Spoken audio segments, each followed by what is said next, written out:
নমস্কার, কেমন আছেন সবাই? আশা করি ভালো আছেন। আমি পায়েল। আমার নতুন ব্লগে আপনাদের জানাই অনেক অনেক স্বাগতম। আজ ছিল শুক্রবার আর এখন ঘড়িতে বাজে সকাল ৮টা। বাজারগুলো সব কালকেই করা হয়েছিল আর আজকে যে মা এখন সেগুলো নামিয়ে নিচ্ছে। সব কিছু বিছানার ওপরেই নামিয়ে নিয়েছি, কারণ একটু পরে যেহেতু বেডশিটটা চেঞ্জ করব আর নিচে পা ফেলার মতো মোটেও জায়গা ছিল না। আপনাদেরকে দেখাই যে কী বাজার নিয়ে এলাম। তো এখানে আছে 2 কিলো মুসুর ডাল, 1 কিলো মুগ ডাল আর 2 কিলো চিনি আর 2 কিলো মতো আটা, 3 প্যাকেট সার্ফ।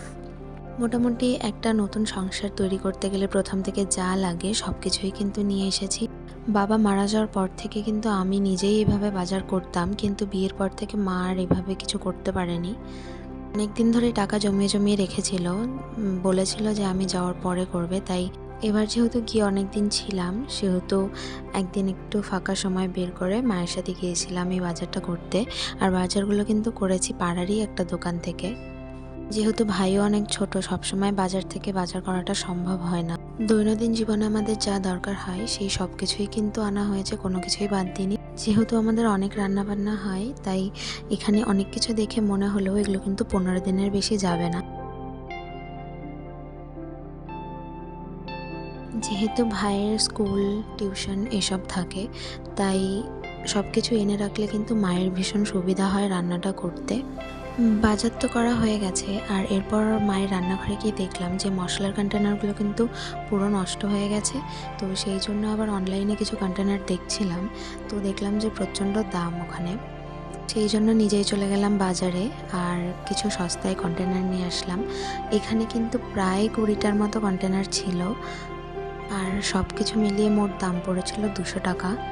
যেসব কাজগুলো বিয়ের আগে আমি করতাম সেগুলোও কিন্তু এখন মাকেই করতে হয়। এই জন্যই চারপাশটা গুছিয়ে রাখা একটু টাফ, কিন্তু তারপরেও মা ভীষণভাবে চেষ্টা করে সব কিছু পরিষ্কার রাখার। আর এই যে দাম আন্দাজে কন্টেনারগুলো যে খুব খারাপ হয়েছে সেটা কিন্তু আমার মনে হচ্ছে না। আর মশলা রাখার পরে কিন্তু কন্টেনারগুলো বেশ ভালোই লাগছিল দেখতে। তো যাই হোক, রান্নাঘর তো গোছানো কমপ্লিট, এবার চলে এসেছি ঘরে।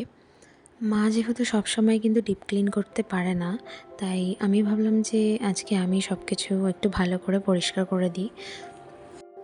আমরা মেয়েরা কিন্তু কিছুটা এরকমই হই, যেখানেই যাই না কেন, সেটা বাবার বাড়ি হোক আর শ্বশুর বাড়ি হোক, কোথাও গিয়েই বসে থাকতে পারি না। মায়ের কাছে গেলে মা কিন্তু কোনো কাজই করতে দিতে চায় না, তারপরেও যেটুকু করি জোর করেই। কাজ করছিলাম বলে একটু পরপর এসেই আমাকে ভীষণ বকছিল, বলছিল যে তুই রাখ, আমি করব। তো যাই হোক, এদিকে কথা বলতে বলতে কিন্তু আমার ঘরের অর্ধেক কাজ প্রায় শেষ আর ঘরটা ওলটপালট হয়েই ছিল আমার জামা কাপড় দিয়ে পুরো। তো তাই ভাবলাম নিজের জামা কাপড়গুলো আগে গুছিয়ে নিই। আর তখনই মা পাশে এসে বসে গল্প করছিল। আর এখন কিন্তু আমি এডিটের সময় দেখছিলাম যে মা যখন আমাকে দেখছিল গোছাতে আর লাগেজের দিকে তাকিয়েছিল, মায়ের কিন্তু ভীষণ মন খারাপ হয়েছিল।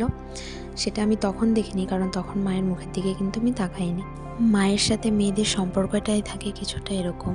যদিও মায়েরা জানে যে মেয়েকে একদিন পরের বাড়ি পাঠাতেই হবে, তবুও মন কিন্তু মানতে চায় না। যত দিনে থেকে আসি না কেন, ভাবে যে আর 2 দিন থাকলে ভালো হতো। আর এদিকে চলে এসেছি শোকেসটাকে একটু ভালো করে গোছাতে। আর এদিকে এই কাপটা দেখছেন, এটা কিন্তু আমার বাবা ইউজ করতো, তাই জন্য এটাকে আমি এত যত্ন করে তুলে রেখেছি। মাকে যতবারই বলছি যে তুমি খেয়ে নাও, আমি একটু পরে খাচ্ছি, কোনো কথাই কিন্তু শুনছে না, তাই চলে এসেছে খাওয়াতে। তো খাওয়া দাওয়া কমপ্লিট আর এদিকে গোছানোও অলমোস্ট কমপ্লিট হয়ে গেছে। আর সন্ধ্যাবেলা ভাই নিয়ে এসেছিলো ফুচকা, তো ফুচকা খাওয়ার পরে চলে গিয়েছিলাম কিন্তু শাড়ি কিনতে।